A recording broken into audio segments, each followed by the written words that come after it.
इसी के साथ साथ हमको मालूम है अयोध्या में भगवान श्री राम का मंदिर बन गया, उसका आनंद हम सबने उठाया भी और देखा भी। लेकिन अब तुरंत हमको चित्रकूट तरफ का मुंह करने की जरूरत है। चित्रकूट में अब हम उत्तर प्रदेश सरकार के साथ मिलकर के कामतानाथ की परिक्रमा से लेकर के, क्योंकि दोनों राज्यों की बाउंड्री पर ये क्षेत्र है, और केवल चित्रकूट नहीं, भगवान श्री राम और भगवान श्री कृष्ण के जहां जहां चरण पड़े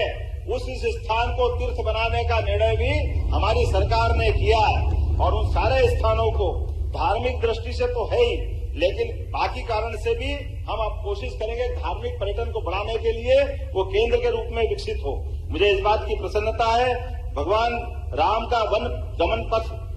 सर्वांगीण विकास की योजना भी हमने पूरी बनाई है, तो निश्चित रूप से हम उसमें काफी आगे बढ़े हैं और उसकी स्कीम बना करके हो सकता है लोकसभा चुनाव के तुरंत बाद उसका भूमि पूजन का मौका हमारे यहाँ आगामी 2028 में कुंभ मेला, जिसको सिंहस्थ कहते हैं, क्योंकि जब सिंहस्थ का आयोजन होता है तो पूरे देश में दुनिया के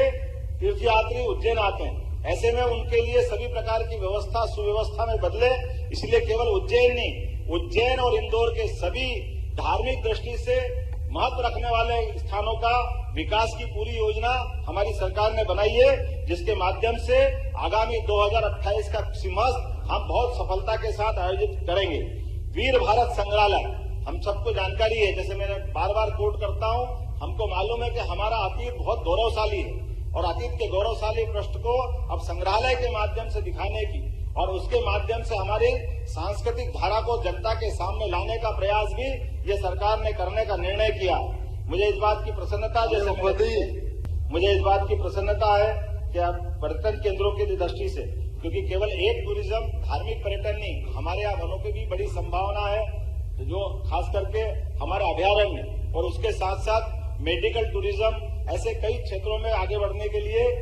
खासकर वनांचल के क्षेत्र में हमने लगभग 11 नए आयुर्वेदिक कॉलेज, मेडिकल कॉलेज करने घोषणा की है, जिसके भरोसे से हमारे अपने धार, झाबुआ, मंडला, बालाघाट, डिंडोरी, ऐसे पूरे वनांचल के क्षेत्र में जब धार्मिक पर्यटन